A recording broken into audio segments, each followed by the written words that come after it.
gitu ya, dan tentunya studi pustaka. Nah, untuk manfaat project sendiri, kita bisa lihat tentunya, secara general, Project Triple Win itu memiliki manfaat untuk mengurangi pengangguran tenaga perawat, eee, yang ada di Indonesia gitu ya, dan kemudian meningkatkan kompetensi dan daya daya saing tenaga perawat karena, kalau misalnya kita lihat, mungkin bisa dibilang tidak surplus-surplus amat karena kita bisa melihat juga, apa ya, daerah-daerah yang memang masih banyak membutuhkan perawat, cuman kan memang terkadang fasilitas kesehatannya di daerah-daerah itu tidak mendukung.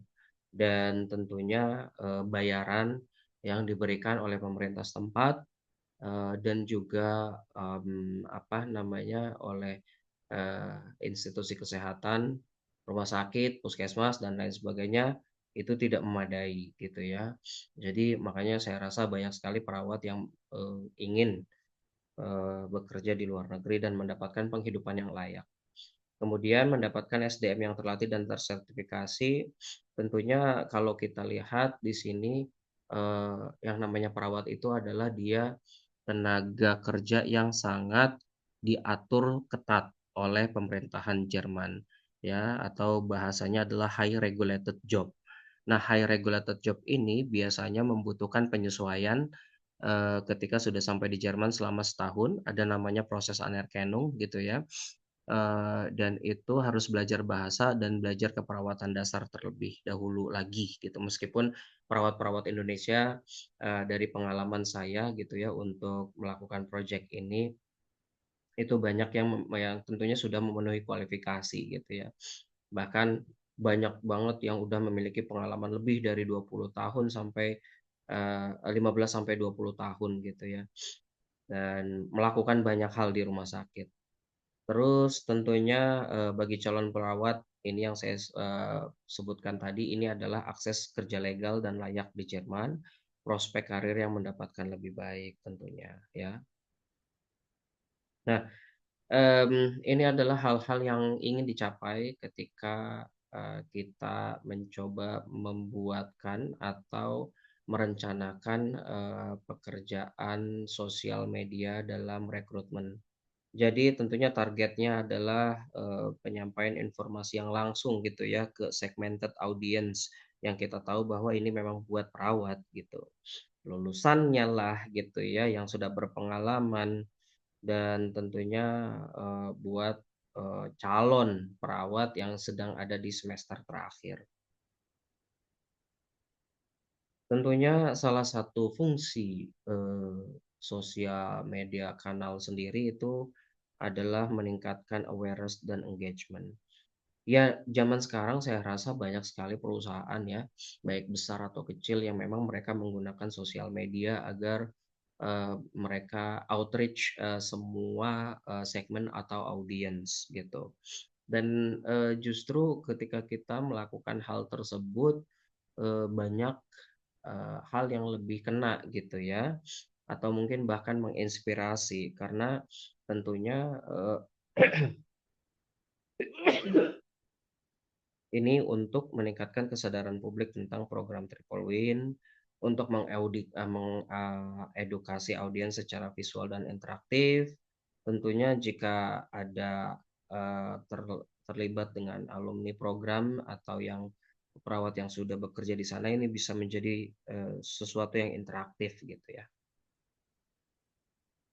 Dan, satu hal yang memang menjadi ciri khas gitu ya, dari, Jerman sendiri mungkin agak sulit buat mereka membagikan informasi atau foto-foto ataupun apapun untuk diunggah di sosial media gitu ya. Jadi memang plan-nya kalau untuk BP2MI mungkin tidak terlalu sulit. GIZ yang mungkin agak sulit dan juga BA gitu ya. Karena banyak hal yang harus dibicarakan atau mitigasi, resiko-resiko apa yang nanti bakal terjadi ketika mereka, memposting banyak hal di sosial media gitu. Jadi itu yang mungkin, harus dibentuk dulu dan juga tentunya, kalau misalnya itu udah ready, ini akan membangun kepercayaan gitu ya melalui konten yang kredibel, penyampaian informasi. Karena semua orang sekarang sudah mengakses itu gitu ya, kapanpun dimanapun. Jadi saya rasa tidak ada salahnya untuk instansi-instansi terkait juga melakukan hal yang sama. Tidak akan tentunya menurunkan kredibilitas sendiri gitu ya, itu pun nanti akan, apa namanya, kita akan banyak dialog. Nah, fungsinya juga adalah untuk, mendapatkan feedback. Setelah mendapatkan feedback kita bisa mencoba untuk, apa ya, mmm mmm memberikan masukan gitu ya, peningkatan pemahaman melalui sesi Q&A, polling, dan komentar. Tentunya banyak sekali sekarang komunitas online juga yang, bisa saling berbagi pengalaman dan mensupport gitu ya sesama, komunitas perawat tentunya.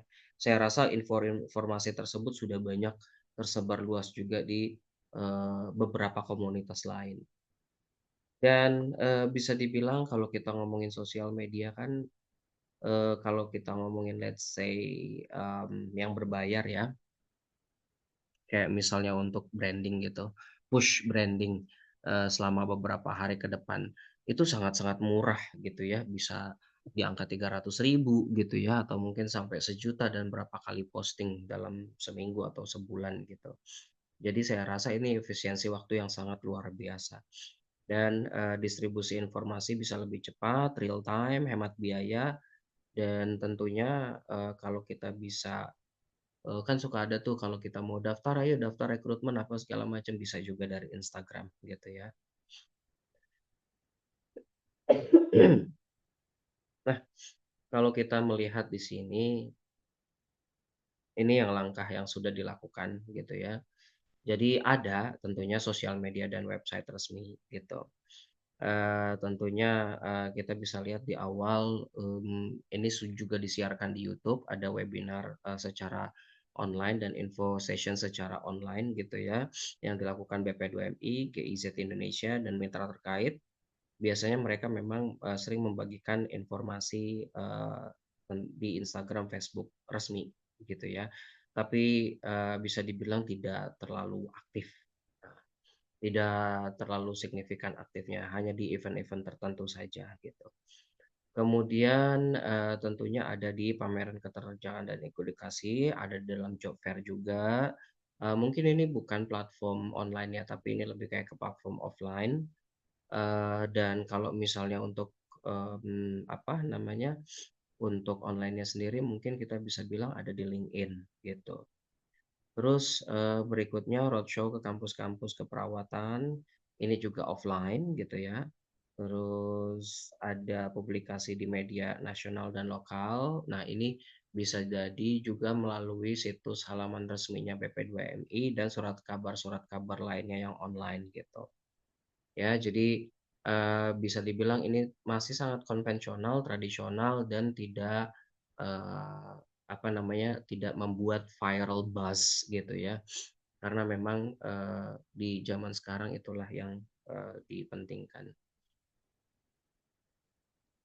Tapi tentunya kita harus melihat dampak dari, hal tersebut. Ini aja yang tidak terlalu viral, sudah lumayan banyak ya pendaftaran, karena informasinya sudah lumayan tersebar, sudah bisa dibilang efektif ke kampus-kampus gitu ya, menyasar target audiens yang memang sudah niche sekali, yaitu, perawat gitu ya. Jadi saya rasa, itu udah hal yang lumayan baik, tapi bisa ditingkatkan tentunya.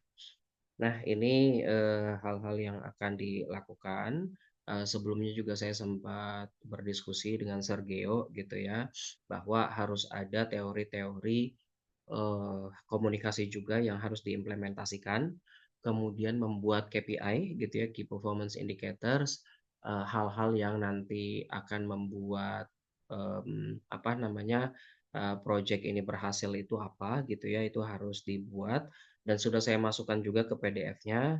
Jadi, nanti Bapak Ibu silakan bisa cek.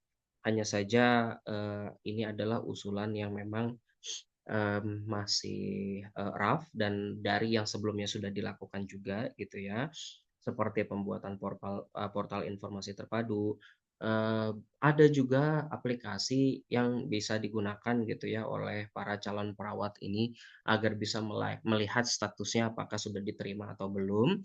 Kemudian pemanfaatan influencer alumni sebagai duta program ini masih belum kita galakkan, ini adalah salah satu usul yang menurut saya akan sangat efektif, ketika ini sudah terjadi.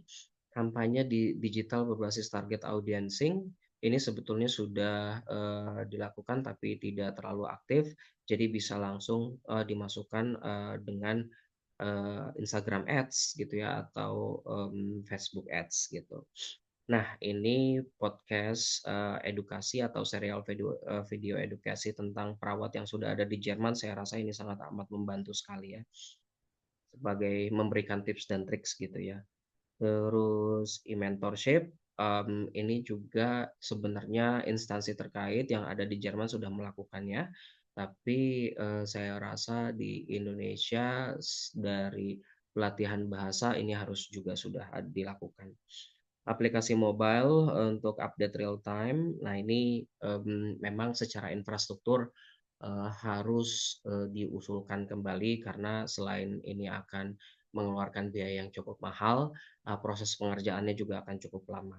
Jadi untuk timeline pengerjaan, non tesis saya kurang lebih bisa sampai di bulan Juli, karena saya akan menunggu hasil dari wawancara, focus group discussion wawancara, mengisi kuesioner dan comparative study gitu ya, itu akan saya lakukan terlebih dahulu yang sekarang saya masih belum menemukan waktu kapan, orang-orang tersebut bisa diwawancarai dan menjawab kuesionernya, karena memang sekarang sedang musim sibuk untuk rekrutmen. Nah, ini, strategi komunikasi dan media gitu ya. Jadi seperti yang sebelumnya sudah saya sampaikan ada Instagram, TikTok, LinkedIn, YouTube, kemudian juga ada testimoni, kampanye digital, webinar interaktif, kolaborasi dengan influencer.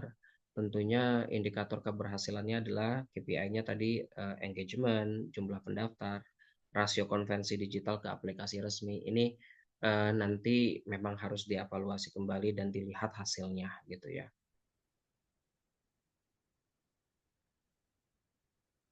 Nah, kesimpulannya seperti ini. Jadi untuk teori yang nanti akan digunakan adalah salah satunya yaitu stakeholder analysis gitu ya, karena memang, banyak sekali pemangku kepentingan yang, banyak terlibat di sini gitu ya. Jadi Triple Win ini adalah model kolaborasi internasional yang saya rasa sudah dilakukan di banyak negara dan lumayan sukses. Strategi komunikasi digital ini perlu dioptimalkan untuk menjangkau lebih banyak lagi potensi peserta yang potensial gitu ya. Dan saya rasa untuk sekarang sosial media ini sudah menjadi kanal efektif untuk edukasi, dan juga penyebaran informasi. Tentunya kolaborasi dan konsistensi antar lembaga sangat penting untuk, mendukung keberhasilan program ini.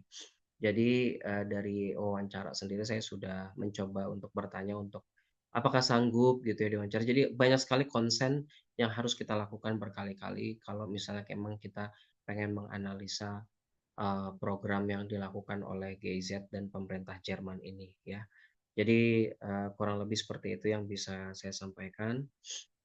Terima kasih banyak, mohon maaf atas kekurangannya. Saya mengharap sekali feedback dari, dosen pembimbing dan juga tentunya dari teman-teman semua yang menonton video ini. Terima kasih dan selamat malam.